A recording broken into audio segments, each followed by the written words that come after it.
ശിവഗിരി മഠത്തിൻ്റെ നേതൃത്വത്തിൽ ആഭിമുഖ്യത്തിൽ ധർമ്മ പ്രചാരകരെ സൃഷ്ടിക്കുക, ശ്രീനാരായണ ധർമ്മ പ്രചാരകരെ സൃഷ്ടിക്കുക എന്ന വലിയ ലക്ഷ്യത്തോടു കൂടിയാണ് ഈ ധർമ്മ പ്രചാരക കോഴ്സ് സംഘടിപ്പിച്ചിട്ടുള്ളത്.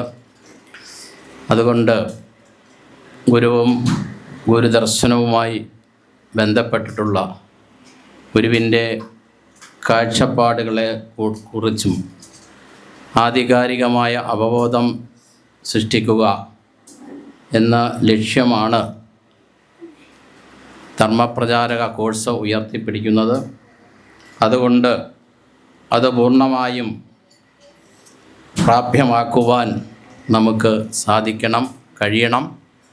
അതിന് ഗുരുവിൻ്റെ അനുഗ്രഹ ആശിസ്സുകൾ ഉണ്ടാകട്ടെ എന്ന് ആദ്യമായി പ്രാർത്ഥിക്കുന്നു. ഇന്ന് എനിക്ക് തന്നിരിക്കുന്ന വിഷയം ഗുരുവിൻ്റെ ദൈവ സങ്കല്പവും ക്ഷേത്ര സങ്കല്പവും എന്നുള്ളതാണ്. ഒരു ദൈവത്തെക്കുറിച്ച് പല സന്ദർഭങ്ങളിലും പല കൃതികളിലും സവിസ്തരം പ്രതിപാദിച്ചിട്ടുണ്ട്. എന്നാൽ വ്യക്തമായി ശരിയായി നമുക്ക് മനസ്സിലാകത്തക്ക രീതിയിൽ ഗുരു രചിച്ചിട്ടുള്ള കൃതി ഏതാണ്? ദൈവദശകം.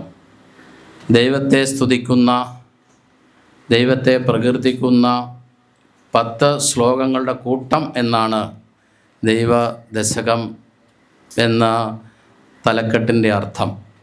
ദശകം 10, പഞ്ചകം 5 എണ്ണത്തിൻ്റെ കൂട്ടം, ശതകം 100 ശ്ലോകങ്ങളുടെ കൂട്ടം, അഷ്ടകം 8 ശ്ലോകങ്ങളുടെ കൂട്ടം. അപ്പോൾ ദൈവത്തെ സ്തുതിക്കുന്ന, പ്രകീർത്തിക്കുന്ന 10 ശ്ലോകങ്ങളുടെ കൂട്ടമാണ് ദൈവദശകം. ദൈവദശകത്തിലെ 7ാമത്തെ ശ്ലോകത്തിലെ 1ാമത്തെ വരിയിൽ ശ്രീനാരായണ ഗുരുദേവൻ ദൈവസ്വരൂപം വിവരിക്കുകയാണ്. എന്താണ് 7ാമത്തെ ശ്ലോകത്തിലെ 1ാമത്തെ വരി? നീ സത്യം, ജ്ഞാനം, ആനന്ദം. അപ്പോൾ നീ എന്ന് സംബോധന ചെയ്യുന്നത് ദൈവത്തെയാണ്.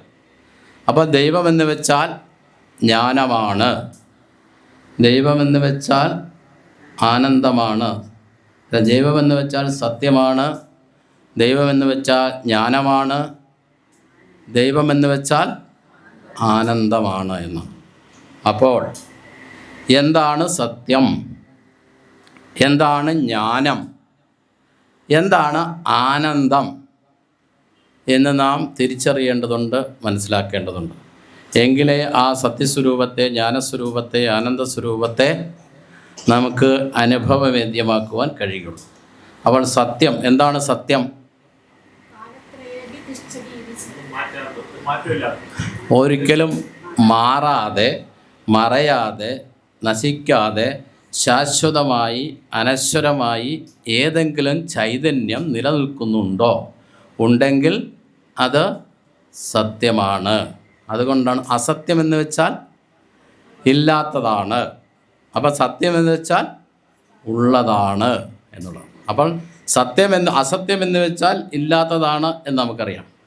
അപ്പോൾ സത്യമെന്ന് വെച്ചാൽ ഉള്ളതാണ്. ഒരിക്കലും മറയാതെ, മങ്ങാതെ, നശിക്കാതെ, ക്ഷയിക്കാതെ, ശാശ്വതമായി, അനശ്വരമായി ഏതെങ്കിലും ഒരു ചൈതന്യം നിലനിൽക്കുന്നുണ്ടോ എങ്കിൽ ആ ചൈതന്യം സത്യമാണ്, അത് ഈശ്വരനാണ് എന്നാണ് ശ്രീനാരായണ ഗുരുദേവൻ നമ്മെ പഠിപ്പിക്കുന്നത്. അപ്പോൾ നമ്മുടെ ഉള്ളിലും ഞാൻ എന്ന അറിവിനും വ്യവഹാരത്തിനും പാത്രീഭൂതമായിരിക്കുന്ന ഒരു ചൈതന്യം നമ്മുടെ ഉള്ളിലുണ്ട്. ആ ചൈതന്യത്തെ നാം കണ്ടെത്തേണ്ടതുണ്ട്. അത് സത്യസ്വരൂപമാണ് എന്നാണ് ഗുരു പറയുന്നു. അപ്പോൾ ഞാൻ എന്നുള്ള അറിവിനും വ്യവഹാരത്തിനും പാത്രീഭൂതമായിരിക്കുന്ന ചൈതന്യം. ഞാനെന്ന് പറയുന്നത് എന്താണ്? എൻ്റെ മുഖമാണോ? അല്ല. എൻ്റെ കൈകളാണോ? എൻ്റെ ശരീരമാണോ? ഇതൊന്നുമല്ല. അപ്പോൾ ഞാൻ എന്ന് പറയുന്ന ഒരു അസ്തിത്വമുണ്ട്, ഒരു ഉണ്മയുണ്ട്. ആ അസ്തിത്വത്തെ, ഉണ്മയെ കണ്ടെത്തുവാൻ നമുക്ക് കഴിയണം. അതാണ് ഗുരു പറഞ്ഞത്, നാം ശരീരമല്ല അറിവാകുന്നു. ശരീരമുണ്ടാകുന്നതിന് മുമ്പിലും അറിവായ നാം ഉണ്ടായിരുന്നു. ഇനി ഇതൊക്കെ ഇല്ലാതെ പോയാലും നാം ഇപ്രകാരം തന്നെ ഇപ്രകാരം പ്രകാശിച്ചു കൊണ്ട് തന്നെ ഇരിക്കും. അപ്പോൾ ആ ജ്ഞാനസ്വരൂപത്തെ, ആ അസ്തിത്വത്തെ, ഉണ്മയെ കണ്ടെത്തുക എന്നുള്ളതാണ് യഥാർത്ഥമായ ഈശ്വര സാക്ഷാത്കാരം, സത്യ സാക്ഷാത്കാരം. അതുകൊണ്ടാണ് ഗുരു പറഞ്ഞത്, ദൈവം സത്യമാണ്, ഒരിക്കലും മറയാതെ മങ്ങാതെ ശാശ്വതമായി അനശ്വരമായി നിൽക്കുന്ന ആ സത്യസ്വരൂപത്തിൻ്റെ അംശമാണ് നമ്മുടെ ഉള്ളിലും കുടികൊള്ളുന്ന ആത്മചൈതന്യം, അല്ലെങ്കിൽ ആത്മാംശം എന്നൊക്കെ നാം വിശദീകരിക്കുന്ന പ്രകീർത്തിക്കുന്ന ചൈതന്യം. ആ ചൈതന്യത്തെ കണ്ടെത്തുക എന്നുള്ളതാണ് യഥാർത്ഥമായ ഈശ്വര സാക്ഷാത്കാരം, അല്ലെങ്കിൽ സത്യ സാക്ഷാത്കാരം. ഇനി രണ്ടാമത് ഗുരു പറയുന്നത് എന്താണ്? ദൈവമെന്ന് വെച്ചാൽ ജ്ഞാനമാണ്, അറിവാണ് എന്നാണ്. നമുക്ക് നമ്മിൽ നിന്ന് അന്യമായ കാര്യങ്ങളെക്കുറിച്ചൊക്കെ നല്ല അറിവുണ്ട്. നമ്മുടെ സമൂഹത്തെക്കുറിച്ച്, ചുറ്റുപാടിനെക്കുറിച്ച്, ലോകത്തെക്കുറിച്ച്, ശാസ്ത്രത്തെക്കുറിച്ച്, സാങ്കേതിക വിദ്യയെക്കുറിച്ച്, ഇങ്ങനെ ഈ സമൂഹത്തിലുള്ള എല്ലാ കാര്യങ്ങളെക്കുറിച്ചും നമുക്ക് അതിൻ്റേതായ ഓരോരുത്തരുടെയും അറിവിൻ്റേതായ മേഖലകളിൽ നിന്നുകൊണ്ട് അവർക്കറിയുവാൻ കഴിയും. പക്ഷേ നാം ഏറ്റവും കൂടുതൽ അജ്ഞത അനുഭവിക്കുന്നത് നമ്മെക്കുറിച്ചാണ്, നമ്മുടെ അസ്തിത്വത്തെക്കുറിച്ചാണ്, നമ്മുടെ ഉണ്മയെക്കുറിച്ചാണ്. നാം എല്ലാവരും അന്വേഷിക്കുന്നത് നമ്മിൽ നിന്ന് അന്യമായ കാര്യങ്ങളെക്കുറിച്ചാണ് അന്വേഷിക്കുവാനും കണ്ടെത്തുവാനും ശ്രമിക്കുന്നത്. നമ്മെക്കുറിച്ച്, നമ്മുടെ അസ്തിത്വത്തെക്കുറിച്ച് അന്വേഷിക്കുവാൻ നമുക്ക് കഴിയുന്നില്ല. ആ അറിവ് നമുക്ക് സ്വായക്തമാക്കുവാൻ കഴിയണം എന്നുള്ളതാണ്. അതുകൊണ്ട് അതിനൊരു ഉദാഹരണം ചൂണ്ടിക്കാണിച്ചുകൊണ്ട് ശ്രീനാരായണ ഗുരുദേവൻ ആത്മോപദേശ ശതകത്തിൽ പറയുന്നുണ്ട്, ഇരുളിലിരുപ്പവനാര് ചൊൽകയെന്ന് ഒരുവനുരപ്പത് കേട്ട് താനുമേവം അറുപതിനായി അവനോടും ആരെന്ന് നീയും ആരെന്ന് ആർക്കും അറിഞ്ഞൂടെ? ഇരുളിലിരുപ്പവൻ ആര് ചൊൽക നീയെന്നൊരുവനുരപ്പതു കേട്ടു താനുമേവം അറുപതിനായി അവനോട് നീയുമാരെന്നരുളും ഇതിൻ പ്രതിവാക്യം ഏകമാകും എന്നാണ്. ഇരുട്ടിലിരിക്കുന്ന, മങ്ങിയ വെളിച്ചത്തിലിരിക്കുന്ന ഒരാളെ കണ്ടുകൊണ്ട് മറ്റൊരാൾ ചോദിക്കുകയാണ്, നീ ആരാ എന്ന്. അപ്പോൾ ആ ചോദിച്ച ആൾ തിരിച്ചു ചോദിച്ച ആളോട് ചോദിക്കുന്നു, നീ ആരാ എന്ന്. അപ്പോൾ രണ്ടുപേരും പറയുന്ന ഉത്തരം പ്രതിവാക്യം ഏകമായിരിക്കും എന്നാണ്. എന്താണ്? ഞാൻ രാമനാണ്, അല്ലെങ്കിൽ ഞാൻ കൃഷ്ണനാണ് എന്ന് പറയുന്നു. രണ്ടുപേരും പറയുന്നത് ഞാൻ എന്നുള്ള. അപ്പോൾ അതിൽ നിന്നും മനസ്സിലാക്കേണ്ടത്, അല്ല നീ ആരാണെന്നാണ് രണ്ടുപേരും ചോദിക്കുന്നത്. പക്ഷേ അതിന് ഉത്തരം കണ്ടെത്തേണ്ടത് ഞാൻ ആരാണെന്ന ഉത്തരം കണ്ടെത്തുവാനാണ് ശ്രീനാരായണ ഗുരുദേവൻ ഉപദേശിക്കുന്നത്. നീ ആരാണെന്ന് ചോദിക്കാതെ ഞാൻ ആരാണ് എന്ന ചോദ്യത്തിന് നമുക്ക് ഉത്തരം കണ്ടെത്തണം. ആ ഉത്തരം കണ്ടെത്തുമ്പോഴാണ് യഥാർത്ഥമായ ജ്ഞാനം, അറിവ്, നാം ശരീരമല്ല അറിവാകുന്നു എന്നുള്ള ബോധ്യം വരുത്തി തീർക്കേണ്ടത്. ഇനി അപ്പോൾ ഒന്നാമത് സത്യമാണ് ദൈവമെന്ന് പറഞ്ഞു. എന്താണ് ആ സത്യസ്വരൂപമെന്ന് നാം പ്രതിപാദിച്ചു.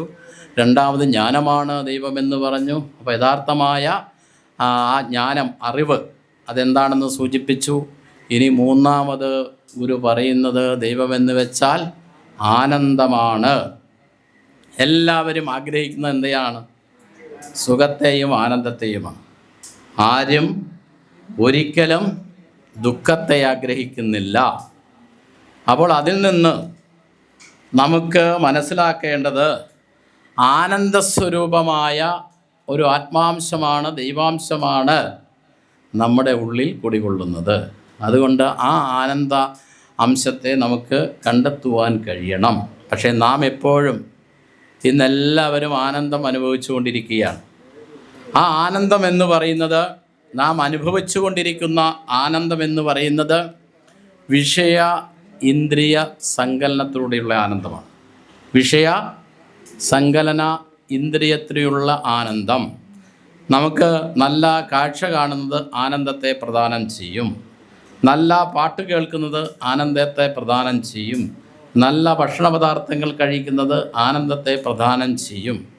ഇങ്ങനെ ഇന്ദ്രിയ വിഷയ സങ്കലനത്തിലൂടെയുള്ള ആനന്ദമാണ് നാം ദൈനംദിനം അനുഭവിച്ചു കൊണ്ടിരിക്കുന്നത്.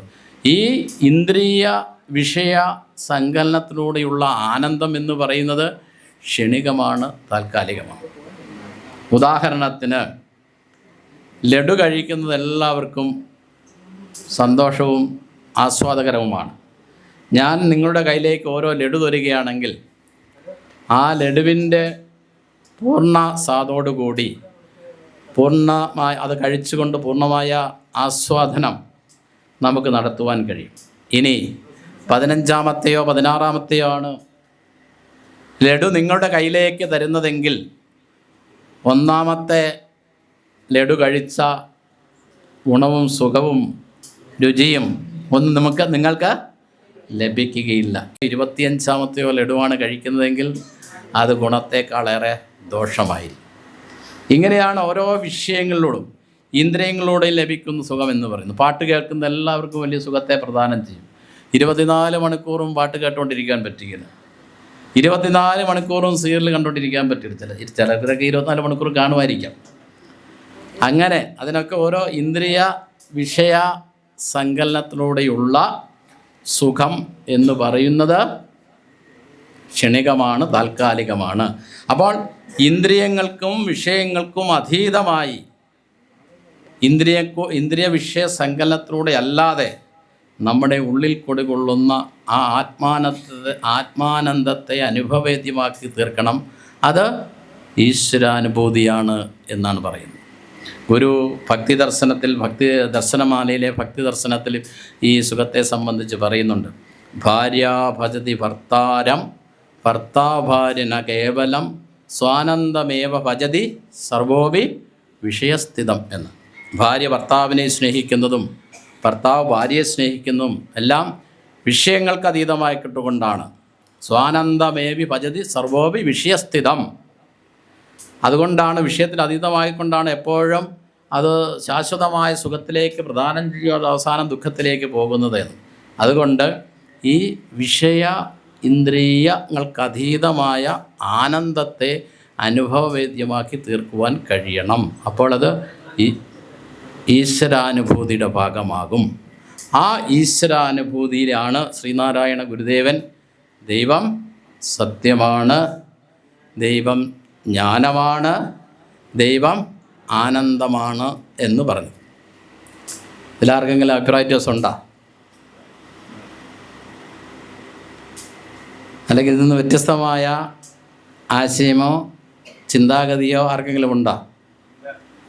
ഉറപ്പാണ്, ഇല്ല. അപ്പോൾ ഇതാണ് ദൈവദശകത്തിലൂടെ ശ്രീനാരായണ. പക്ഷേ ഇങ്ങനെ ഇതാണ് ദൈവസ്വരൂപം എന്ന് നമ്മയെല്ലാം ഈ ലോകത്തെയെല്ലാം പഠിപ്പിച്ച ശ്രീനാരായണ ഗുരുദേവൻ പിന്നീട് എന്തിനാണ് ധാരാളം ക്ഷേത്രപ്രതിഷ്ഠകൾ, വിഗ്രഹപ്രതിഷ്ഠകൾ, ദൈവപ്രതിഷ്ഠകൾ നടത്തിയത്? 1888 നമുക്കറിയാം 137ാമത് പ്രതിഷ്ഠാ വാർഷികമാണ് കഴിഞ്ഞ ദിവസം 26-ാം തീയതി നടന്നത്. 137 വർഷങ്ങൾക്ക് മുമ്പ് അരുവിപ്പുറത്ത് പ്രതിഷ്ഠ മുതൽ 1888 അരുവിപ്പുറം പ്രതിഷ്ഠ മുതൽ ഗുരുദേവൻ മഹാസമാധിസ്ഥനാകുന്ന 1928 വരെയുള്ള 4 പതിറ്റാണ്ട് കാലത്തെ 40 വർഷക്കാലത്തെ ഗുരുവിൻ്റെ കർമ്മകാണ്ഡം പരിശോധിക്കുമ്പോൾ പ്രധാനമായും ക്ഷേത്രങ്ങളെ കേന്ദ്രീകരിച്ചുകൊണ്ട് വിവിധ രൂപത്തിലും ഭാവത്തിലും സങ്കല്പത്തിലുമുള്ള ക്ഷേത്ര പ്രതിഷ്ഠകൾ നിർവഹിച്ചുകൊണ്ടുള്ള ഒരു കർമ്മകാണ്ഡത്തെ ശ്രീനാരായണ ഗുരുവിൻ്റെ പ്രവർത്തനത്തിൽ നമുക്ക് കാണുവാൻ കഴിയും എന്നുള്ളതാണ്. ആ കർമ്മകാണ്ഡം 1888 മുതൽ 1928 വരെയുള്ള കർമ്മകാണ്ഡത്തിലെ പ്രധാനമായ ചില അവിസ്മരണീയങ്ങളായ മുഹൂർത്തങ്ങൾ നാം പരിശോധിക്കുമ്പോൾ നാം ഇവിടെ സൂചിപ്പിച്ചതുപോലെയുള്ള ആ വലിയ ലക്ഷ്യം അനർത്ഥമാക്കുവാൻ ഉതകുമാറുള്ള കേന്ദ്രങ്ങളായിട്ടായിരുന്നു ഈ ക്ഷേത്രങ്ങളെ കണ്ടിരുന്നത് എന്ന് കാണുവാൻ കഴിയും. അപ്പോൾ നാം നമ്മുടെ പൗരാണിക ക്ഷേത്ര സങ്കല്പത്തിലേക്ക് തിരിഞ്ഞു നോക്കുമ്പോൾ വിശ്വാസ സമൂഹത്തിൻ്റെ ആധ്യാത്മികപരമായ ഔന്നിത്യം ആണ് ക്ഷേത്ര സങ്കല്പത്തിലൂടെ ലക്ഷ്യമിട്ടിരുന്നത് എങ്കിൽ ശ്രീനാരായണ ഗുരുദേവൻ പൗരാണിക ക്ഷേത്ര സങ്കല്പത്തിൽ നിന്നും വഴിമാറി ചിന്തിച്ചുകൊണ്ട് പുതിയ ക്ഷേത്ര സങ്കല്പത്തിനും ദൈവസങ്കല്പത്തിനും പുതിയ മാനവും രൂപവും നൽകുവാൻ ഗുരുവിന് കഴിഞ്ഞു എന്നുള്ളതാണ്. അത് ക്ഷേത്ര സങ്കല്പത്തിൽ മാത്രമല്ല, ഗുരുവിൻ്റെ വിദ്യാഭ്യാസ സങ്കല്പം, ഗുരുവിൻ്റെ സാമൂഹിക ദർശനം, ഗുരുവിൻ്റെ സാമൂഹിക കാഴ്ചപ്പാട്, ഇങ്ങനെ മനുഷ്യജീവിതവുമായി മാനവ സമൂഹവുമായി അല്ലെങ്കിൽ മനുഷ്യജീവിതത്തിൻ്റെ ജീവിതഗന്ധികളായ എല്ലാ വിഷയങ്ങളിലെയും സ്പർശിക്കുവാനും അതിന് ശരിയായ മാർഗദർശനം നൽകുവാനും ശ്രീനാരായണ ഗുരുദേവന് കഴിഞ്ഞു എന്നുള്ളതാണ്. ഇനി 1888 ശ്രീനാരായണ ഗുരുദേവൻ നെയ്യാറിലെ ശങ്കരൻകുഴിയിൽ നിന്ന് മുങ്ങിയെടുത്ത ശിലാവിഗ്രഹം ഗുരു അരുവിപ്പുറത്തെ കിഴക്കേ പാറയിൽ പ്രതിഷ്ഠിച്ചത് ഒരു ക്ഷേത്ര സംസ്ഥാപനമായിരുന്നു. അപ്പോൾ അന്നുവരെയുള്ള സാമൂഹിക പശ്ചാത്തലം നാം നോക്കുമ്പോൾ ഇവിടുത്തെ ഭൂരിഭാഗം വരുന്ന ജനവിഭാഗത്തെ ജാതിയുടെ പേരിലും മതത്തിൻ്റെ പേരിലും വർഗത്തിൻ്റെ പേരിലും വർണ്ണത്തിൻ്റെ പേരിലും ന്യായമായ അവകാശങ്ങൾ, ന്യായമായ ആവശ്യങ്ങൾ നിഷേധിക്കപ്പെടുന്ന ഒരു സാമൂഹിക പശ്ചാത്തലം. ആരാധനാ സ്വാതന്ത്ര്യം മാത്രമല്ല, സഞ്ചാര സ്വാതന്ത്ര്യം, വസ്ത്രം ധരിക്കുന്നതിനുള്ള സ്വാതന്ത്ര്യം തുടങ്ങി, തൊഴിൽ സ്വാതന്ത്ര്യം തുടങ്ങി എല്ലാവിധ മനുഷ്യന് ന്യായമായ അവകാശങ്ങളെ പോലും പിന്തള്ളിക്കൊണ്ട് ജാതി കോമരങ്ങൾ ഇവിടെ ഭൂരിഭാഗം വരുന്ന ജനവിഭാഗത്തെ എല്ലാ മേഖലയിൽ നിന്നും ആട്ടിപ്പായിച്ച സന്ദർഭത്തിലാണ് ശ്രീനാരായണ ഗുരുദേവൻ അരുവിപ്പുറത്ത് വിഗ്രഹപ്രതിഷ്ഠ നടത്തിയത്. ആ വിഗ്രഹപ്രതിഷ്ഠ ഗുരുവിൻ്റെ ഒരു ആത്മീയ ശക്തിയുടെ ഒരു പ്രതിഷ്ഠ തന്നെയാണ്. ശങ്കരൻകുഴിയിൽ നിന്ന് മുങ്ങിയെടുത്ത ശിലാവിഗ്രഹം അരുവിപ്പുറത്തെ കിഴക്കേ പാറയിൽ അരുവിപ്പുറത്തെ കിഴക്കേ പാറയിൽ കൊണ്ട് ചെന്ന് വെച്ചപ്പോൾ ആ രണ്ട് പാറകൾ ഒന്നിച്ചിരിക്കുന്ന രംഗമാണ് അവിടെ നിന്നവർക്ക് കാണുവാൻ കഴിഞ്ഞത്. സാധാരണ ആചാര്യന്മാർ വിഗ്രഹത്തെ പ്രതിഷ്ഠിക്കുന്നത് അഷ്ടബന്ധമിട്ടാണ് ഉറപ്പിക്കുന്നത്. അഷ്ടബന്ധമിട്ടാലേ വിഗ്രഹം പീഠത്തിൽ ഉറച്ചിരിക്കുകയുള്ളൂ. ശ്രീനാരായണ ഗുരുദേവന് അരുവിപ്പുറം പ്രതിഷ്ഠയ്ക്ക് അഷ്ടബന്ധത്തിൻ്റെ കാര്യമുണ്ടായിരുന്നില്ല. സാധാരണ അഷ്ടബന്ധമിട്ട് ഉറപ്പിച്ചാലും 12 വർഷം, ഒരു വ്യാഴവട്ടക്കാലം 12 വർഷക്കാലം, വ്യാഴഗ്രഹം സൂര്യനെ ചുറ്റി വരുന്നതിന് 12 വർഷം പിടിക്കുമെന്നാണ്. അതുകൊണ്ടാണ് ഒരു വ്യാഴവട്ടക്കാലം 12 വർഷക്കാലം എന്ന് പറയുന്നത്. 12 വർഷക്കാലം കഴിയുമ്പോൾ അതിനെ പുനഃപ്രതിഷ്ഠ, അഷ്ടബന്ധത്തെ മാറ്റി പുനഃപ്രതിഷ്ഠ നടത്തണം. ഇന്നിപ്പം 137 വർഷം കഴിഞ്ഞിട്ടും അരുവിപ്പുറത്ത് ശിവന് പുനഃപ്രതിഷ്ഠയുടെ ആവശ്യമുണ്ടായില്ല. ഇവിടെയാണ് ഗുരുവിൻ്റെ ആത്മീയ ശക്തി, ഗുരുവിൻ്റെ ആത്മതേജസ്, ഗുരുവിൻ്റെ ആത്മവീര്യം നമുക്ക് കാണുവാൻ കഴിയുന്നത്. ഇത് മനസ്സിലാക്കിക്കൊണ്ടാണ് ഗുരുവിൻ്റെ ഗൃഹസ്ഥ ശിഷ്യനായിരുന്ന മഹാകവി കുമാരനാശാൻ ഗുരുവിൻ്റെ ഷഷ്ടിപൂർത്തി ആഘോഷിച്ച സന്ദർഭത്തിൽ രചിച്ച ഗുരുസ്തവത്തിലൂടെ ആശാന് കണ്ടെത്തുവാൻ കഴിഞ്ഞ ഗുരുവിനെ നമ്മുടെ മുമ്പിൽ അവതരിപ്പിച്ചപ്പോൾ ആശാൻ പാടിയത് അന്യർക്ക് ഗുണം ചെയ്വതിന് ആയുസ്സു വവസ്സും ധന്യത്വമുടങ്ങ് ആത്മതപസ്സും ബലി ചെയ്തു.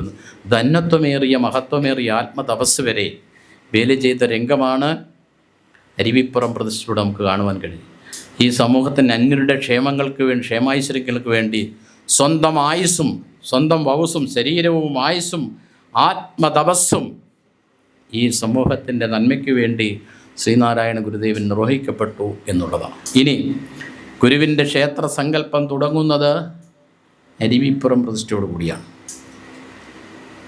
ആ ക്ഷേത്ര പ്രതിഷ്ഠാനന്തരം ഗുരുദേവൻ ആ പാറപ്പുറത്ത് പച്ചിലച്ചാറുകൾ കൊണ്ട്, അന്ന് ലഭ്യമായിരിക്കുന്നത് പച്ചിലച്ചാറാണ്, ആ പച്ചിലച്ചാറുകൾ കൊണ്ട് ഗുരുദേവൻ ആ പാറപ്പുറത്ത് ഗുരുവിൻ്റെ തൃക്കൈകളാൽ അവിടെ ഒരു മഹത്തായ സന്ദേശം ആലേഖനം ചെയ്തു. കേരള സമൂഹത്തിൻ്റെയും ഇന്ത്യ സമൂഹത്തിൻ്റെയും എല്ലാം കർണപുടങ്ങളിൽ ഇന്നും മലയടിക്കുന്ന സന്ദേശമാണ്. ജാതിഭേദം മതദ്വേഷം ഏതുമില്ലാതെ സർവരും സോദരത്വേന വാഴുന്ന മാതൃകാസ്ഥാനമാമിത് എന്ന്. അപ്പോൾ വിഗ്രഹപ്രതിഷ്ഠാനന്തരം ഗുരു ദൈവത്തെക്കുറിച്ചോ ദേവാലയത്തെക്കുറിച്ചോ പറയുവാൻ മുതിരാതെ മനുഷ്യനെക്കുറിച്ച് പറയുവാൻ ശ്രമിച്ചു എന്നുള്ളതാണ്. അപ്പോൾ മനുഷ്യ നന്മയാണ്, മനുഷ്യൻ്റെ വിജയമാണ്, വികാസമാണ്, മനുഷ്യനായി ജീവിക്കുവാൻ അതുകുമാറുള്ള കേന്ദ്രമായി നമ്മുടെ ആരാധനാലയങ്ങൾ, ദേവാലയങ്ങൾ മാറ്റപ്പെടണം എന്നുള്ളതായിരുന്നു ഗുരുവിൻ്റെ വലിയ സന്ദേശം. ഇവിടെ അന്ന് നിലനിന്നിരുന്ന എല്ലാവിധ സങ്കുചിത വിഭാഗീയ ചിന്തകളെയും തൂത്തെറിഞ്ഞുകൊണ്ട് സോദരത്വേനെ സാഹോദര്യതുല്യം വാണരുളുന്ന ഒരു സാമൂഹിക പശ്ചാത്തലമാണ് ശ്രീനാരായണ ഗുരുദേവൻ സ്വപ്നം കണ്ടത്. സോദരത്വേനെ. ആരാണ് സോദരന്മാർ? ഒരമ്മ പ്രസവിച്ച മക്കളെയാണ് സോദരന്മാർ എന്ന് പറയുന്നത്. ഒരമ്മ പ്രസവിച്ച മക്കളെ പോലെ സാഹോദര്യതുല്യം വാണരുളുന്ന ഒരു സാമൂഹിക പശ്ചാത്തലമാണ് ഗുരുദേവൻ സ്വപ്നം കണ്ടതെന്നുള്ളത്. അപ്പോൾ എല്ലാവിധ സങ്കുചിത വിഭാഗീയ ചിന്തകളെയും തൂത്തെറിഞ്ഞുകൊണ്ട് ഈ സമൂഹം ഒന്നായി വളരുവാനും നന്നാകുവാനും ഉതകുമാറുള്ള അവസ്ഥാവിശേഷമാണ് ശ്രീനാരായണ ഗുരുവിൻ്റെ കർമ്മകാണ്ഡത്തിലെ സാമൂഹിക സാംസ്കാരിക ആധ്യാത്മിക വിപ്ലവത്തിന് തുടക്കം കുറിച്ച അരുവിപ്പുറം പ്രതിഷ്ഠയുടെ ശ്രീനാരായണ ഗുരുദേവൻ ഉപദേശിച്ചത് അല്ലെങ്കിൽ ഉത്ബോധിപ്പിച്ചത്.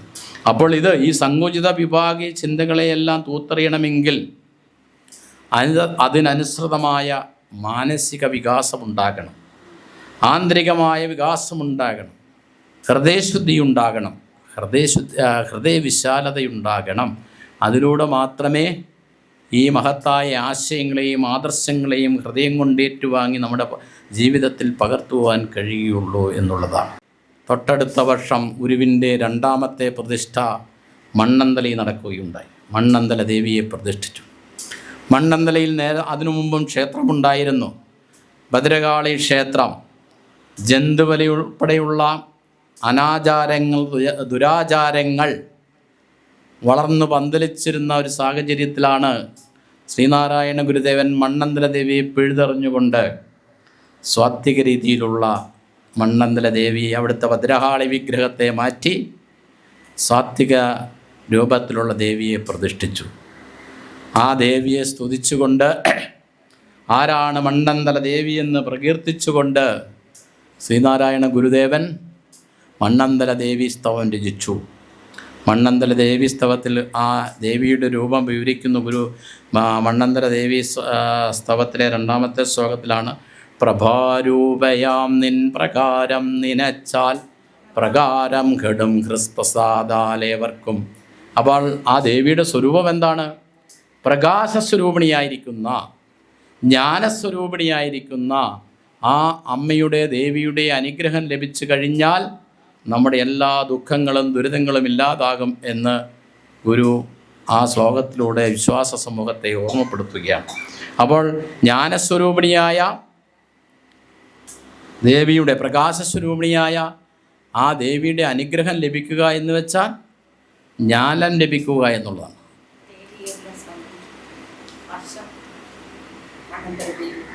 മണ്ണന്തല ദേവി തൊട്ടടുത്ത വർഷം എന്നാണ് പറഞ്ഞത്. 1889 89 അല്ല, തൊട്ടടുത്ത വർഷം എന്നാണ് പറഞ്ഞത്.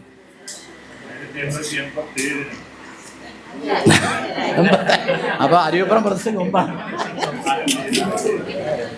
88 ശേഷമാണ്.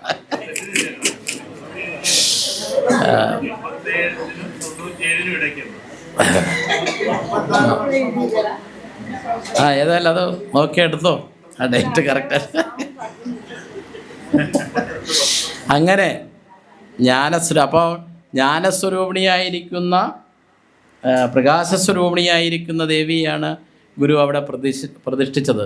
അപ്പോൾ ദൈവദശകത്തിൽ പറയുന്ന ദൈവം ജ്ഞാനസ്വരൂപമാണ് എന്ന്. ഇനി അതിനുശേഷമാണ് ഗുരുദേവൻ കോലത്തുകരയിൽ രണ്ടാമത്തെ ശിവപ്രതിഷ്ഠ നിർവഹിക്കപ്പെട്ടത്. ഗുരുവിൻ്റെ രണ്ടാമത്തെ ശിവപ്രതിഷ്ഠയാണ് കോലത്തുകര ക്ഷേത്രത്തിലെ ശിവപ്രതിഷ്ഠ. അവിടെയും ഒരു ദേവീ വിഗ്രഹമുണ്ടായിരുന്നു. ആ ദേവിയെയും മാറ്റിവെച്ചുകൊണ്ടാണ് ഗുരുദേവൻ കോലത്തുകര ശിവനെ പ്രതിഷ്ഠിച്ചത്. ഇനി കോലത്തുകര ശിവൻ്റെ സ്വരൂപത്തെ പ്രകീർത്തിച്ചുകൊണ്ടും കോലത്തുകര ശിവനിലൂടെ വിശ്വാസ സമൂഹം, ഭക്തജന സമൂഹം എന്താണ് ആഗ്രഹിക്കുന്നത്, അല്ലെങ്കിൽ എന്താണ് നേടേണ്ടത് എന്ന് പ്രകീർത്തിച്ചുകൊണ്ടാണ്, ഉപദേശിച്ചുകൊണ്ടാണ് കോലതേരേശ സ്തവം ഗുരുദേവൻ രചിച്ചത്. കോലതേരേശ സ്തവത്തിലെ 4-ാമത്തെ ശ്ലോകം നോക്കുക. എന്താണ്?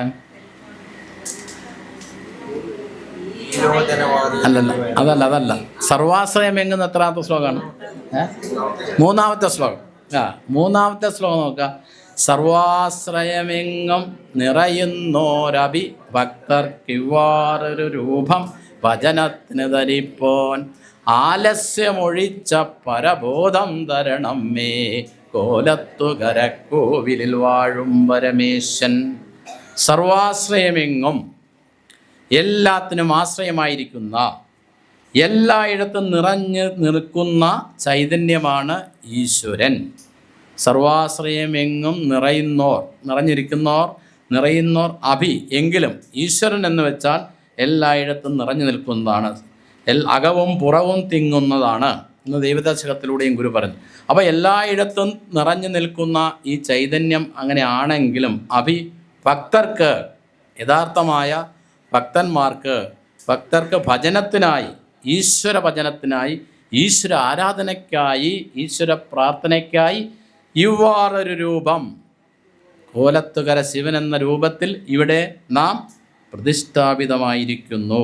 അപ്പോൾ ഈ സർവവ്യാപിയായിരിക്കുന്ന, എങ്ങനെയും എല്ലാത്തിനും ആശ്രയമായിരിക്കുന്ന ചൈതന്യത്തെ ഭക്തജന സമൂഹത്തിന്, വിശ്വാസ സമൂഹത്തിന് ആരാധിക്കുന്നതിന് വേണ്ടി ഇത്തരത്തിൽ രൂപത്തെ നാം ഇവിടെ പ്രതിഷ്ഠാപിതമായിരിക്കുന്നു. ഇനി ഭക്തജന സമൂഹം ഭജനത്തിലൂടെ, ആരാധനയിലൂടെ എന്താണ് നേടേണ്ടത്? ആലസ്യമൊഴിച്ച പരബോധം തരണം മേ കോലത്തുകരക്കോവിലിൽ വാഴും പരമേശൻ. അപ്പോൾ നമ്മളിൽ കുടികൊള്ളുന്ന ആലസ്യങ്ങളെ, അജ്ഞതകളെ, അന്ധതകളെയെല്ലാം മാറ്റി നമ്മിൽ കുടികൊള്ളുന്ന പരമമായ ബോധത്തെ, പരമമായ ജ്ഞാനത്തെ തന്നനുഗ്രഹിക്കണമേ എന്ന് പ്രാർത്ഥിക്കുവാൻ ആവശ്യപ്പെടുകയാണ്. അപ്പോൾ ദൈവദശകത്തിലൂടെ ഗുരു നമ്മെ ഓർമ്മപ്പെടുത്തിയ ആ സത്യസ്വരൂപത്തെയും ആ ജ്ഞാനസ്വരൂപത്തെയും ഒക്കെയാണ് ഈ പ്രതിഷ്ഠാ നിർവഹണത്തിന് ശേഷം എഴുതിയ ശ്ലോകത്തിലൂടെ എത്തിച്ചേരുവാൻ ശ്രീനാരായണ ഗുരുദേവൻ നമ്മെ പഠിപ്പിക്കുന്നത്. അപ്പോൾ ആലസ്യമൊഴിച്ച പരബോധം തരണം മേ കോലത്തുകര കോവിലിൽ വാഴും പരമേശൻ. അപ്പോൾ നമ്മുടെ അജ്ഞതകളെയും അന്ധതകളെയും മാറ്റിമറിക്കുവാൻ നമുക്ക് കഴിയണം. തരണം. അതെ. അപ്പോൾ മനുഷ്യ മനസ്സ് എന്ന് പറയുന്നത് എന്താണ്? കാമ, ക്രോധ, മോഹ, ലോപാദികളാകുന്ന വികാരങ്ങൾ കൊണ്ട് കലുഷിതമാണ് മനുഷ്യ മനസ്സ്. പല വികാരങ്ങളിലേക്ക് സദാ വ്യാപരിച്ചു കൊണ്ടിരിക്കുകയാണ്. ഇങ്ങനെ വികാരങ്ങൾ കൊണ്ടും കലുഷിതമായിരിക്കുന്ന മനുഷ്യ മനസ്സിനെ നിർമ്മലമാക്കുവാനും പരിശുദ്ധമാക്കുവാനും ഈശ്വരപ്രാർത്ഥനയിലൂടെ മാത്രമേ കഴിയുകയുള്ളൂ എന്നാണ് സത്യദർശിയായ, ഈശ്വരദർശിയായ ശ്രീനാരായണ ഗുരുദേവൻ നമ്മെ ഓർമ്മപ്പെടുത്തുന്നത്. അതുകൊണ്ടാണ് മഹത്തായ SNDP യോഗത്തിൻ്റെ, ശ്രീനാരായണ ധർമ്മ പരിപാലന യോഗത്തിൻ്റെ 5ാമത് വാർഷിക സമ്മേളനം 1908 കൊല്ലത്താണ് സംഘടിപ്പിച്ചിരുന്നത്. അല്ലേ? കൊല്ലത്തല്ലേ? 1908 കൊല്ലത്ത് സംഘടിപ്പിച്ച ധർമ്മ SNDP യോഗത്തിൻ്റെ 5ാമത് വാർഷിക സമ്മേളനത്തിന് ഒരു സന്ദേശം ആവശ്യപ്പെട്ടപ്പോൾ ശ്രീനാരായണ ഗുരുവിൻ്റെ തൃക്കൈകളാൽ എഴുതിക്കൊടുത്ത സന്ദേശമുണ്ട്. എല്ലാ ഹൃദയങ്ങളിലും, എല്ലാ ഭവനങ്ങളിലും ഈശ്വരവിശ്വാസം എത്തിക്കുക എന്നുള്ളത്. എല്ലാ ഹൃദയങ്ങളിലും, എല്ലാ ഭവനങ്ങളിലും ഈശ്വരവിശ്വാസം എത്തിക്കുക എന്നുള്ളതായിരുന്നു മഹത്തായ SNDP യോഗത്തിൻ്റെ 5ാമത് വാർഷിക സമ്മേളനത്തിന് ശ്രീനാരായണ ഗുരുദേവൻ നൽകിയ സന്ദേശം. അപ്പോൾ ഈശ്വര ചിന്തയിലൂടെ മാത്രമേ നമ്മുടെ മനസ്സിനെയും നമ്മുടെ ഹൃദയത്തെയും പരിശുദ്ധമാക്കുവാനും പരിപാവനമാക്കുവാനും കഴിയുള്ളൂ എന്ന് സത്യദർശിയായ ശ്രീനാരായണ ഗുരുദേവൻ നമ്മെ പഠിപ്പിക്കുകയാണ്. അതുകൊണ്ട് ഈശ്വര ചിന്തയിലും ഈശ്വര സ്മരണയിലും അധിഷ്ഠിതമായൊരു ജീവിതമാകണം നമ്മുടെ ഉണ്ടാകേണ്ടത്. ആ ഈശ്വര ചിന്തയിലേക്ക്, പ്രാർത്ഥനാനിരതമായ ജീവിതത്തിലേക്കാണ് ഗുരുധർമ്മ പ്രചാരണ സഭയുടെ പ്രവർത്തനം കൂടുതൽ ശക്തവും ഊന്നൽ നൽകിക്കൊണ്ടുള്ള പ്രവർത്തനം കാഴ്ചവെക്കുന്നത്. അതുവഴി മാത്രമേ മനുഷ്യ മനസ്സിനെ യോജിപ്പിക്കുവാൻ കഴിയുള്ളൂ, മനുഷ്യ മനസ്സിനെ സംയോജിപ്പിക്കുവാൻ കഴിയുള്ളൂ. അതുവഴി വെറുപ്പിൻ്റെയും വിദ്വേഷത്തിൻ്റെയും പകവീട്ടലിൻ്റെയും പാതയിൽ നിന്ന് നമുക്ക് വ്യതിചലിക്കുവാൻ കഴിയുള്ളൂ. ഇന്നലത്തെ വാർത്ത വായിച്ചോ? 10ാം ക്ലാസ്സിൽ പഠിക്കുന്ന ഒരു കുട്ടിയെ സഹപാഠികൾ അടിച്ചും ഇടിച്ചും കൊന്ന രംഗമാണ് കാണുവാൻ കഴിയും.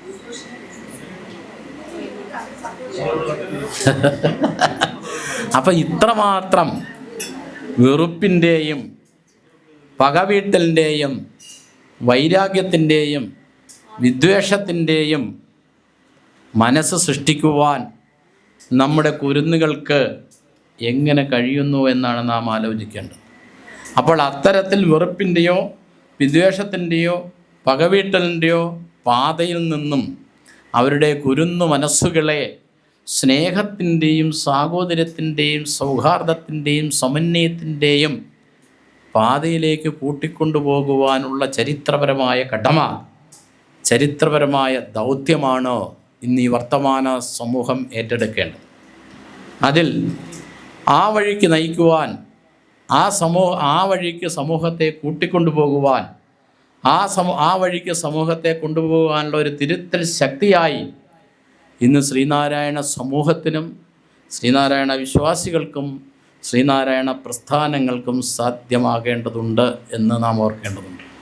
അതുകൊണ്ട് ഗുരു നമ്മെ പഠിപ്പിച്ച ആ മനഃശുദ്ധിയുടെയും ഹൃദയശുദ്ധിയുടെയും പാത നമുക്ക് വെട്ടിത്തുറക്കുവാൻ കഴിയണം. അതുകൊണ്ടാണ് ശിവഗിരിയിലെ ചില അന്തേവാസികൾ സായം സന്ധ്യയിൽ നടക്കുന്ന പ്രാർത്ഥനയിൽ പങ്കെടുക്കുന്നില്ല എന്ന് ഗുരുവിൻ്റെ മുമ്പിൽ പരാതിപ്പെട്ടപ്പോൾ ഗുരുദേവൻ പറഞ്ഞ മറുപടി എന്താണ്? അവർക്ക് ഉപ്പിടാത്ത കഞ്ഞി കൊടുക്കുവാനാണ് ഗുരുദേവൻ നിർദ്ദേശിച്ചത്. വലിയ ഒരു സന്ദേശം ഗുരു സമൂഹത്തിന് നൽകുകയാണ്. വലിയ സന്ദേശം എന്താണ്? നമ്മുടെ ആഹാരപദാർത്ഥങ്ങളെ എങ്ങനെയാണ് ഉപ്പ് സ്വാദിഷ്ടമാക്കുന്നത്, അതുപോലെ നമ്മുടെ ജീവിതത്തെ സ്വാദിഷ്ടമാക്കുവാൻ, നമ്മുടെ ജീവിതത്തെ ആഹ്ലാദപരമാക്കുവാൻ, സന്തോഷകരമാക്കുവാൻ പ്രാർത്ഥനാനിരതമായ ജീവിതത്തിന് കഴിയും എന്നാണ് ഗുരു ഈ സന്ദേശത്തിലൂടെ നമ്മെ ഓർമ്മപ്പെടുത്തുന്നത്. അപ്പോൾ ഈ സന്ദേശം, ഈ ചെറിയ ഉപദേശം വലിയൊരു സന്ദേശമാണ് സമൂഹത്തിന് നൽകുന്നത്. അതുകൊണ്ട് ആ സന്ദേശം ഏറ്റെടുത്തുകൊണ്ട് നമ്മുടെ യുവതലമുറയെ, പുത്തൻ തലമുറയെ വറുത്തെടുക്കുവാൻ നമുക്ക് കഴിയണം. അതുകൊണ്ടാണ് പ്രാർത്ഥിക്കുന്നവരുടെ മനസ്സിനെ ഒഴുകുന്ന നദിയോടാണ് ഉപമിക്കുന്നത്. പ്രാർത്ഥിക്കുന്നവരുടെ മനസ്സ് ഒഴുകുന്ന നദി പോലെ പരിശുദ്ധമായിരിക്കുമെന്നാണ്. എപ്പോഴെങ്കിലും നദിയിൽ അഴുക്ക് വീണ് കഴിഞ്ഞാൽ അപ്പോൾ തന്നെ നദി ഒഴുക്കിക്കളഞ്ഞുകൊണ്ടിരിക്കും. അതുപോലെ പ്രാർത്ഥിക്കുന്നവരുടെ മനസ്സ് എപ്പോഴും ശുദ്ധമായിരിക്കും, പരിശുദ്ധമായിരിക്കും, നിർമ്മലമായിരിക്കും എന്നാണ്. പ്രാർത്ഥനയിലൂടെ അവരുടെ വികാരങ്ങളെയെല്ലാം നേർവഴിക്ക് നയിക്കുവാൻ കഴിയും എന്നുള്ളതാണ് പ്രാർത്ഥിക്കുന്നവരുടെ മനസ്സ് ഒഴുകുന്ന നദി പോലെ എന്ന് ഉപമിക്കപ്പെടാറുള്ളത്. നമ്മുടെ ആധ്യാത്മിക ആചാര്യന്മാരുടെ ജീവിതവും ജീവിതക്രമവും ഒക്കെ നാം പരിശോധിക്കുമ്പോൾ ഇതൊക്കെ നമുക്ക് വ്യക്തമായി കാണുവാൻ കഴിയും. രാമകൃഷ്ണ പരമഹംസനെക്കുറിച്ച് നിങ്ങളെല്ലാവരും കേട്ടിരിക്കും.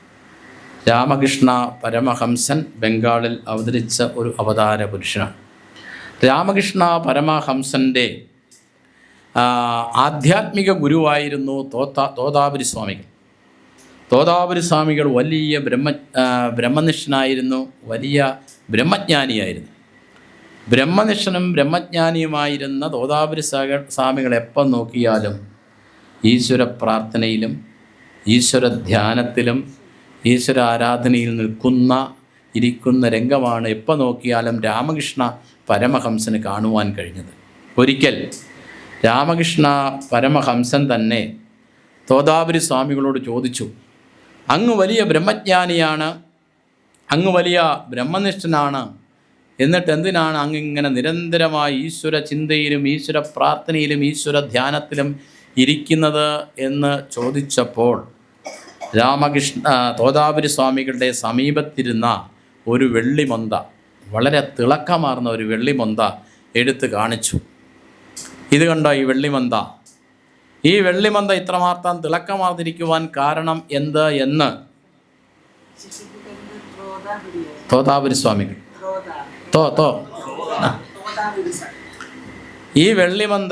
ഈ വെള്ളിമൊന്ത ഇത്രമാത്രം തിളക്കമാർന്നിരിക്കുവാൻ കാരണം എന്ത് എന്ന് തോതാപുരി സ്വാമികൾ രാമകൃഷ്ണ പരമഹംസനോട് ചോദിച്ചു. എന്നിട്ട് തോതാപുരി സ്വാമികൾ തന്നെ ഉത്തരം പറഞ്ഞു, ഞാൻ ഈ വെള്ളിമൊന്തിയിൽ എൻ്റെ ആവശ്യത്തിന് വേണ്ടി രാവിലെയും ഉച്ചയ്ക്കും വൈകുന്നേരവുമെല്ലാം ജലമെടുക്കാറുണ്ട്. രാവിലെയും ഉച്ചയ്ക്കും വൈകുന്നേരവുമെല്ലാം ജലമെടുക്കുന്നതിന് മുന്നോടിയായി ഞാൻ ഈ വെള്ളിമൊന്ത വളരെ വൃത്തിയായി കഴുകി സൂക്ഷിക്കുകയാണ്. രാവിലെയും ഉച്ചയ്ക്കും വൈകുന്നേരവുമെല്ലാം ഈ വെള്ളിമൊന്ത വളരെ വൃത്തിയായി കഴുകി സൂക്ഷിക്കുന്നത് കൊണ്ട് ഈ വെള്ളിമൊന്തിന് ഒരിക്കലും അഴുക്ക് പിടിക്കുന്നില്ല. ഈ വെള്ളിമൊന്ത വളരെ പരിശുദ്ധമായിരിക്കുന്നു, നിർമ്മലമായിരിക്കുന്നു. എൻ്റെ മുഖം വരെ നോക്കിയാൽ ഈ വെള്ളിമൊന്തയെ കാണുവാൻ കഴിയും എന്ന്. അതുപോലെ എൻ്റെ മനസ്സിലേക്ക് കടന്നുകൂടുന്ന മനോമാലിന്യങ്ങളെ, കാമക്രോധ മോഹലോപാദികളാകുന്ന വിചാരങ്ങളെയും വികാരങ്ങളെയുമെല്ലാം എൻ്റെ മനസ്സിൽ നിന്ന് കഴുകിക്കളയുന്നതിന് വേണ്ടിയാണ് ഞാൻ നിരന്തരമായി ഈശ്വര ചിന്തയിലും ഈശ്വര ധ്യാനത്തിലും ഈശ്വര പ്രാർത്ഥനയിലും ഇരിക്കുന്നത് എന്ന് ബ്രഹ്മജ്ഞാനിയായ ബ്രഹ്മനിഷ്ഠനായ തോതാപുരി സ്വാമികൾ പറയുകയുണ്ടായി. അപ്പോൾ ബ്രഹ്മജ്ഞാനിയായ ബ്രഹ്മനിഷ്ഠനായ തോതാപുരി സ്വാമികളുടെ മനസ്സിലേക്ക് മനോമാലിന്യങ്ങൾ കടന്നു വരുന്നുണ്ടെങ്കിൽ പിന്നെ സാധാരണക്കാരായ നമ്മുടെ കാര്യം പറയുവാനുണ്ടോ? അപ്പോൾ നമ്മുടെ മനസ്സിൽ കടന്നുകൂടുന്ന മനോമാലിന്യങ്ങളെ അപ്പോഴപ്പോഴൊക്കെ കഴുകിക്കളയുന്നതിന് ഈശ്വര ചിന്തയിൽ ഈശ്വര സ്മരണയിൽ അധിഷ്ഠിതമായ ഒരു ജീവിതമാണ് ഉണ്ടാകേണ്ടത് എന്ന് ശ്രീനാരായണ ഗുരുദേവനും നമ്മെ ഓർമ്മപ്പെടുത്തുന്നുണ്ട്. അതുകൊണ്ട് ഗുരുവിൻ്റെ ആ മഹത്തായ ഉദ്ബോധനം സംശീകരിക്കുവാൻ, അത് ജീവിതത്തിൽ പകർത്തുവാൻ നാം തയ്യാറാകേണ്ടതുണ്ട്. അപ്പോൾ ഞാൻ പറഞ്ഞു വന്നത് കോലത്തുകര ശിവ പ്രതിഷ്ഠ വരെയാണ്. പിന്നീടും പ്രതിഷ്ഠകൾ തുടർന്നു വന്നതിന് ശേഷം ശ്രീനാരായണ ഗുരുദേവൻ പറഞ്ഞത് പ്രധാന ദേവാലയം വിദ്യാലയമായിരിക്കണമെന്നാണ്. പ്രധാന ദേവാലയം വിദ്യാലയമായിരിക്കണം. പടിപടിയായുള്ള ഉയർച്ചയുടെയും വളർച്ചയുടെയും ആ രംഗങ്ങളാണ് ഞാനിവിടെ സൂചിപ്പിക്കുന്നത്. വിദ്യാലയ സമാനമായ ആശയങ്ങളായിരിക്കണം, വിദ്യാലയ സമാനമായ ആദർശങ്ങളായിരിക്കണം, ലക്ഷ്യങ്ങളായിരിക്കണം നമ്മുടെ ആരാധനാലയങ്ങൾ ഉയർന്നു വരേണ്ടത് എന്ന് ശ്രീനാരായണ ഗുരുദേവൻ സമൂഹത്തെ ഓർമ്മപ്പെടുത്തി. പ്രധാന ദേവാലയം വിദ്യാലയമായിരിക്കണം. ദേവാലയത്തോടനുബന്ധിച്ച് ഗ്രന്ഥശാലകൾ ഉണ്ടാകണം. ദേവാലയത്തോടനുബന്ധിച്ച് വായനശാലകൾ ഉണ്ടാകണം. ദേവാലയത്തോടനുബന്ധിച്ച് തൊഴിൽശാലകൾ ഉണ്ടാകണം. ദേവാലയത്തോടനുബന്ധിച്ച് പൂന്തോട്ടങ്ങൾ വരെ ഉണ്ടാകണം എന്നുള്ളതായിരുന്നു.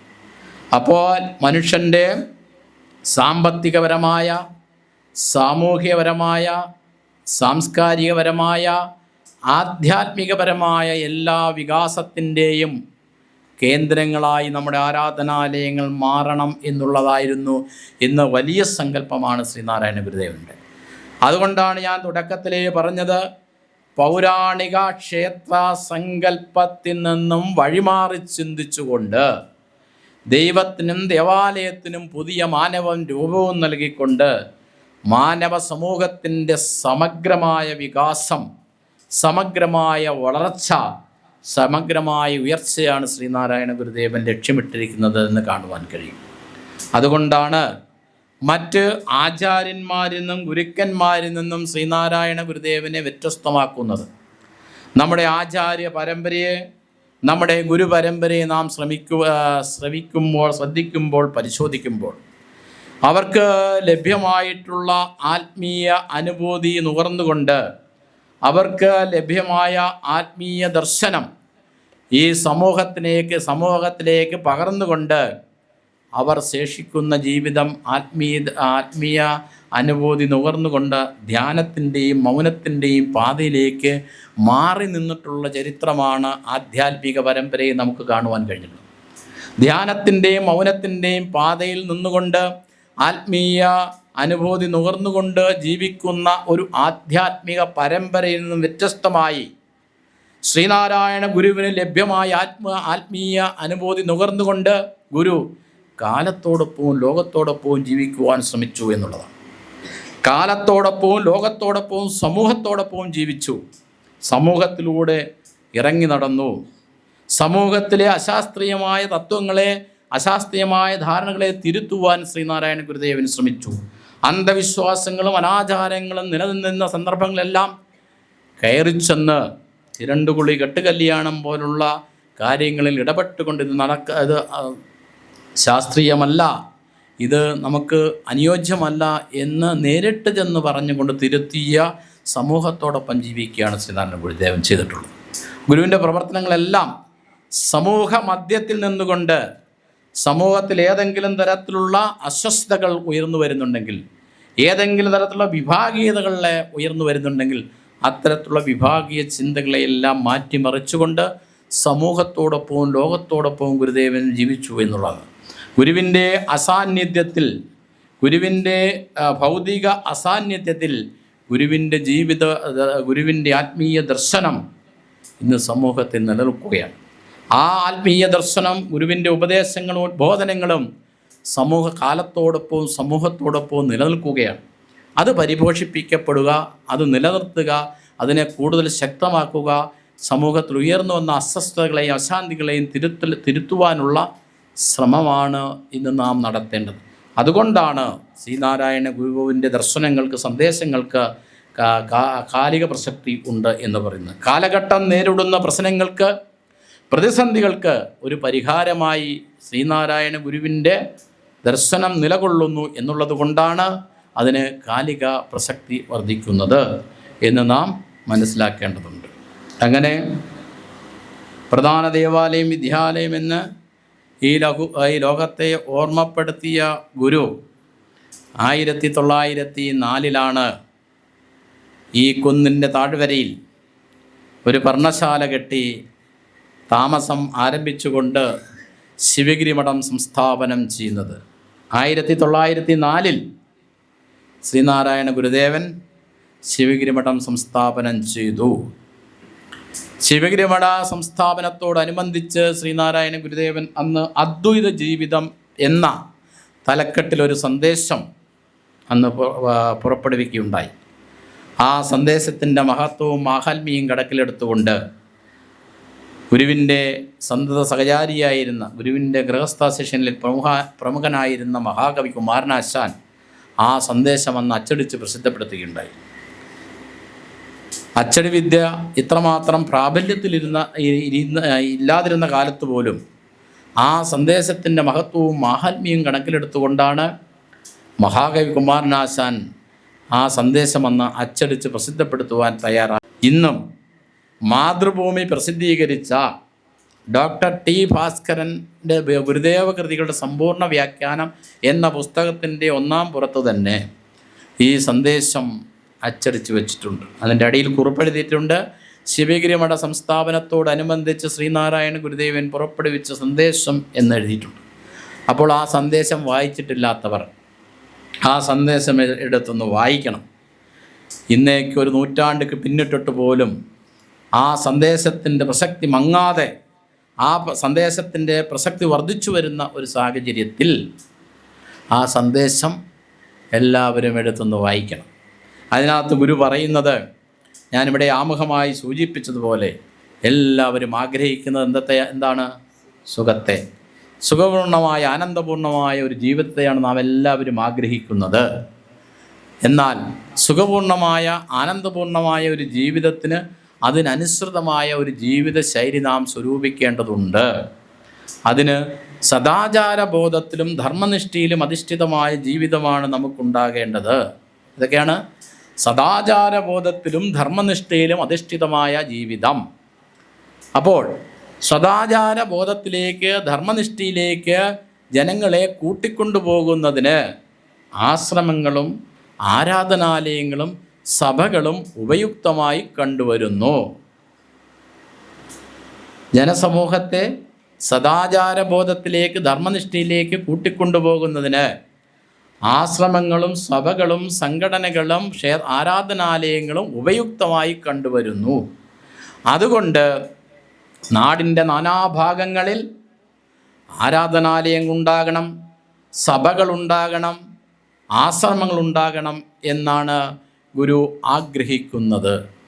അപ്പോൾ ഈ സന്ദേശത്തിൽ പറയുന്നത്, ആ സന്ദേശത്തിലൂടെ നാം കണ്ണോടിക്കുമ്പോൾ ആരാധനാലയങ്ങളിലൂടെ, സഭകളിലൂടെ, സംഘടനകളിലൂടെ ഈ ജനങ്ങളെ സദാചാരബോധവും ധർമ്മനിഷ്ഠയും പഠിപ്പിക്കുവാൻ ഉപയുക്തമാകണം എന്നുള്ളതാണ് ഈ വർത്തമാന സമൂഹത്തിൽ ഇന്ന് ഏറ്റവും കൂടുതൽ ആഗ്രഹിക്കുന്നത്. നാം ഉയർത്തിപ്പിടിക്കേണ്ടത് സദാചാരത്തെക്കുറിച്ചും ധർമ്മനിഷ്ഠയെക്കുറിച്ചുമാണ്. ഇന്ന് സദാചാരം എന്ത് എന്ന് അറിയാതെ സദാചാര ഗുണ്ടായിസവും സദാചാര പോലീസും ചമയുന്ന ഒരു പുത്തൻ തലമുറയാണ് നമ്മുടെ സമൂഹത്തിൽ വളർന്നുകൊണ്ടിരിക്കുന്നത്. അപ്പോൾ അവർക്ക് എതിരെ അവർ ശരിയായ ദിശാബോധം നൽകുന്നതിന് ശ്രീനാരായണ ഗുരുവിൻ്റെ സദാചാര സങ്കല്പങ്ങൾ എന്താണ് എന്ന് പറഞ്ഞു കൊടുക്കേണ്ടതുണ്ട്. സദാചാരം എന്ന കൃതി നാം പഠിക്കണം, വായിക്കണം. ആ സദാചാരം എന്ന കൃതിയിലൂടെ എന്താണ് സദാചാരം എന്ന് ശ്രീനാരായണ ഗുരുദേവൻ പറയുന്നു. രണ്ടാമത് ധർമ്മം. ധർമ്മത്തെക്കുറിച്ചും ഒട്ടേറെ വിവാദങ്ങൾ ഇന്ന് സമൂഹത്തിൽ നടക്കുകയാണ്. സനാതന ധർമ്മത്തെക്കുറിച്ചും എന്താണ് സനാതന ധർമ്മം എന്നുമൊക്കെ കുറിച്ച് ഒട്ടേറെ വിവാദങ്ങളും സംവാദങ്ങളുമൊക്കെ നടക്കുന്ന ഒരു സാമൂഹിക പശ്ചാത്തലമാണ് നമ്മുടെ മുമ്പിലുള്ളത്. വളരെ ലളിതമായി 4 വരിയിലൂടെ ശ്രീനാരായണ ഗുരുദേവൻ ധർമ്മം എന്താണ് എന്ന് പറയുന്നുണ്ട്. ധർമ്മയേവ പരം ദൈവം, ധർമ്മയേവ മഹാധനം. അതെ, ധർമ്മം എന്ന് പറഞ്ഞാൽ അത് പരമമായ ദൈവം തന്നെയാണ്. ധർമ്മം ഏറ്റവും വലിയ ധനമാണ് എന്ന് ഗുരു പറയുകയാണ്. അപ്പോൾ ശാശ്വതമായി അനശ്വരമായി നിൽക്കുന്ന ചൈതന്യം തന്നെയാണ് ധർമ്മം. അപ്പോൾ ആ അവസ്ഥയിലേക്ക് എത്തിച്ചേരുവാനുള്ള കർമ്മവും ധർമ്മമാണ് എന്നാണ് നാം മനസ്സിലാക്കേണ്ടത്. ആ സത്യത്തിലേക്ക് ഉള്ള പ്രവൃത്തിയും ധർമ്മമാണ്. അതിന് വിപരീതം നിൽക്കുന്ന പ്രവൃത്തികളെല്ലാം അധർമ്മമാണ് എന്ന് നാം തിരിച്ചറിയണം. അപ്പോൾ ധർമ്മയേവ പരം ദൈവം, ധർമ്മയേവ മഹാധനം. ഏറ്റവും വലിയ ധനം എന്ന് പറയുന്നത് ധർമ്മം തന്നെയാണ്. നമ്മളെല്ലാവരും ആഗ്രഹിക്കുന്ന ധനത്തെയാണ്. ധനം എന്ന് പറയുന്നത് നമ്മുടെ സുഖത്തിൻ്റെ കേന്ദ്രബിന്ദുവാണ്. കുറേ ധനമുണ്ടെങ്കിൽ സുഖമായി ജീവിക്കാമെന്നാണ് നാം എല്ലാവരും കരുതിയിരിക്കുന്നത്. എന്നാൽ എല്ലാവരും ധരിച്ചു വെച്ചിരിക്കുന്നു. എന്നാൽ ആ ധാരണ തെറ്റാണ് എന്ന് നമ്മുടെ ജീവിതം തന്നെ ഓരോരുത്തരുടെയും വ്യക്തി ജീവിതം തന്നെ പരിശോധിച്ചാൽ നമുക്ക് മനസ്സിലാക്കുവാൻ കഴിയും. ഇതിലേക്ക് വിരൽ ചൂണ്ടിക്കൊണ്ടാണ് ശ്രീനാരായണ ഗുരുദേവൻ ശിവപ്രസാദ പഞ്ചകം എന്ന കൃതിയിലെ 2ാമത്തെ ശ്ലോകം ഒന്ന് വായിച്ചു നോക്കുക. നമ്മുടെ പ്രാർത്ഥിക്കുവാൻ, പഠിക്കുവാൻ ഗുരു പറഞ്ഞത് ശിവപ്രസാദ പഞ്ചകത്തിലെ 2ാമത്തെ ശ്ലോകം ഏതാണ്?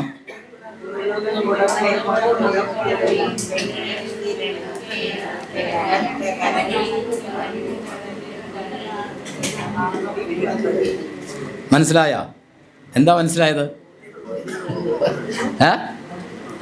പൊരുളെന്ന് ഉടമ്പൊടു മക്കൾ ഉയർത്തിരൾ എന്നും ഇതൊക്കെ അനർത്ഥകരം.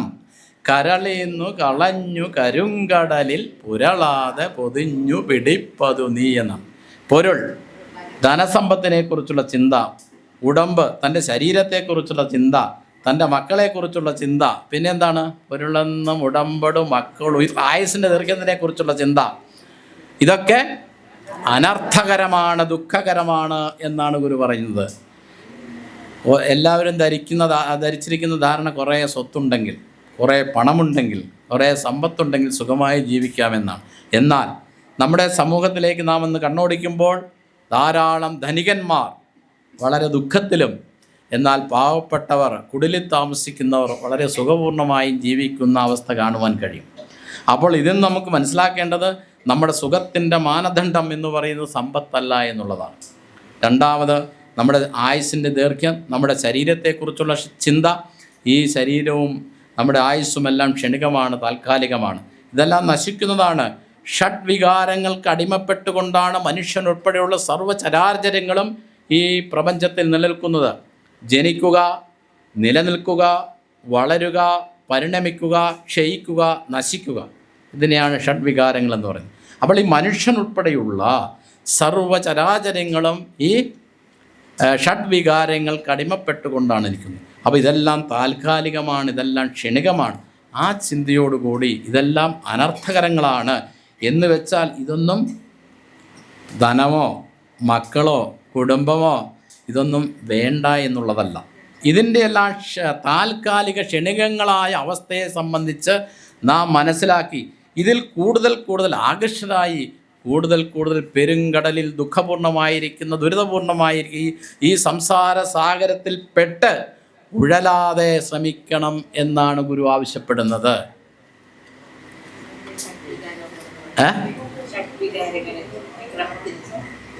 ഷഡ്വികാരങ്ങളോ?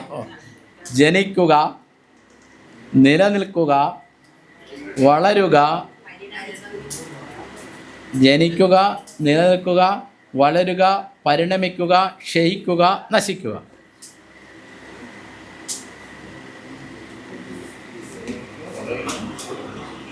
ജനിക്കുക, നിലനിൽക്കുക, വളരുക, പരിണമിക്കുക, ക്ഷയിക്കുക, നശിക്കുക. ഇനി അവസ്ഥാവിശേഷങ്ങളിൽ പെട്ടുഴലാതെ എൻ്റെ ഹൃദയത്തെ പരിശുദ്ധമാക്കി ദുഃഖപൂർണമായിരിക്കുന്ന ദുരിതപൂർണമായിരിക്കുന്ന അവസ്ഥയിലേക്ക് എത്തിക്കാതെ നോക്കണം എന്നാണ് ഈ പ്രാർത്ഥനയിലൂടെ നമ്മെ ഗുരു ഉത്ബോധിപ്പിക്കുന്നത്. അപ്പോൾ എവിടം വരെയാണ് പറഞ്ഞു വന്നത്?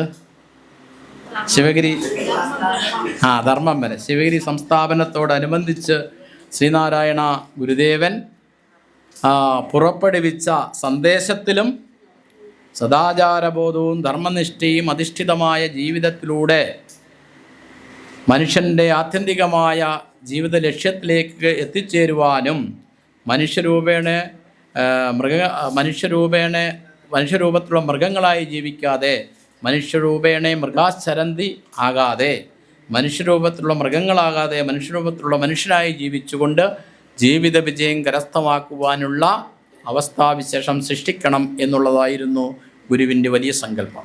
ഇനി കുറച്ചുകൂടി ഉയർന്നുകൊണ്ട് കുറച്ചുകൂടി ഒരു വലിയ സങ്കല്പത്തിലേക്ക് ശ്രീനാരായണ ഗുരുദേവൻ ഉയരുകയാണ്.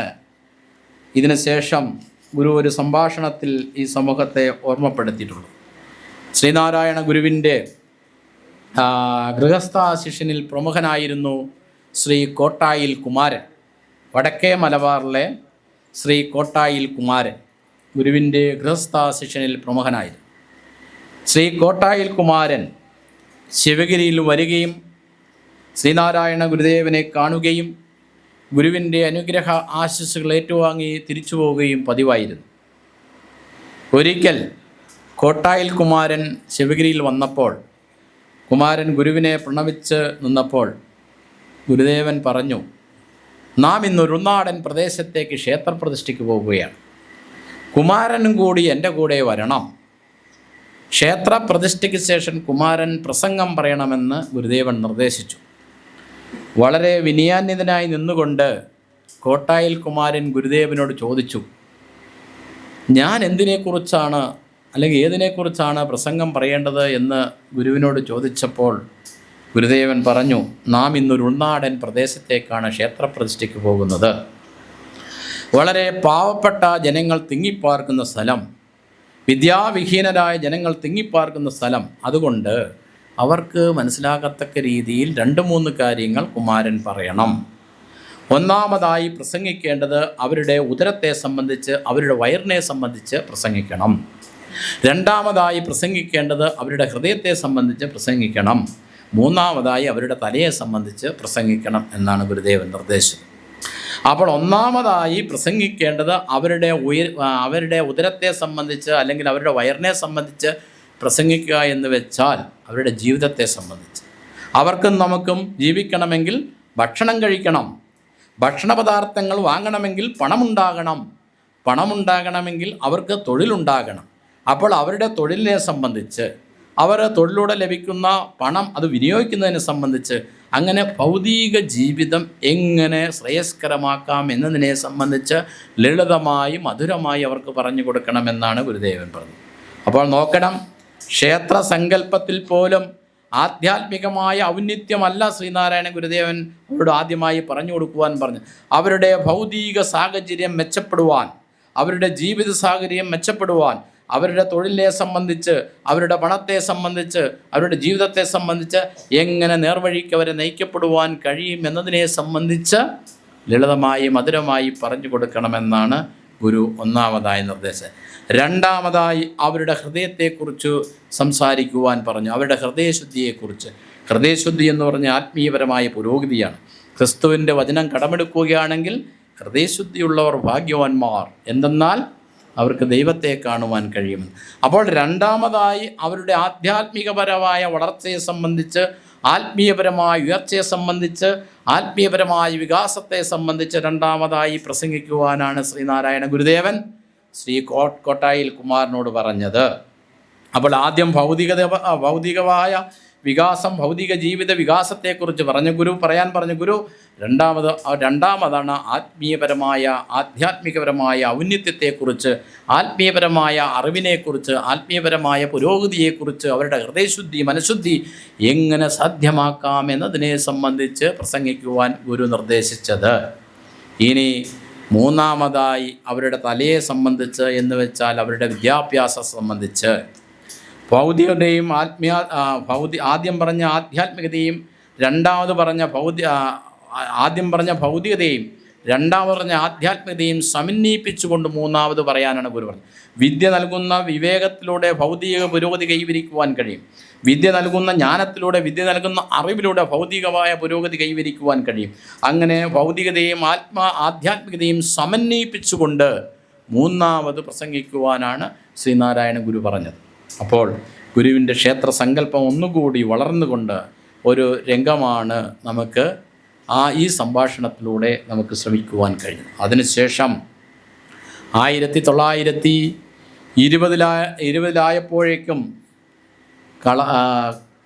കാരമുക്ക്, തൃശ്ശൂരിലെ കാരമുക്കിൽ ഗുരുദേവനൊരു ക്ഷേത്രപ്രതിഷ്ഠ നിർവഹിക്കപ്പെട്ടു. അവിടെ ദേവനെയും ദേവിയുമല്ല ശ്രീനാരായണ ഗുരുദേവൻ പ്രതിഷ്ഠിച്ചത്. അവിടെ പ്രതിഷ്ഠിച്ചത് എന്താണ്? കത്തിച്ചു വെച്ച നിലവിളക്ക്. എല്ലാവർക്കും പ്രകാശമുണ്ടാകട്ടെ, എല്ലാവർക്കും ജ്ഞാനമുണ്ടാകട്ടെ എന്ന് ആശംസിച്ചുകൊണ്ട് കത്തിച്ചു വെച്ച നിലവിളക്കാണ് ശ്രീനാരായണ ഗുരുദേവൻ കാരമുക്കിൽ പ്രതിഷ്ഠിച്ചത്.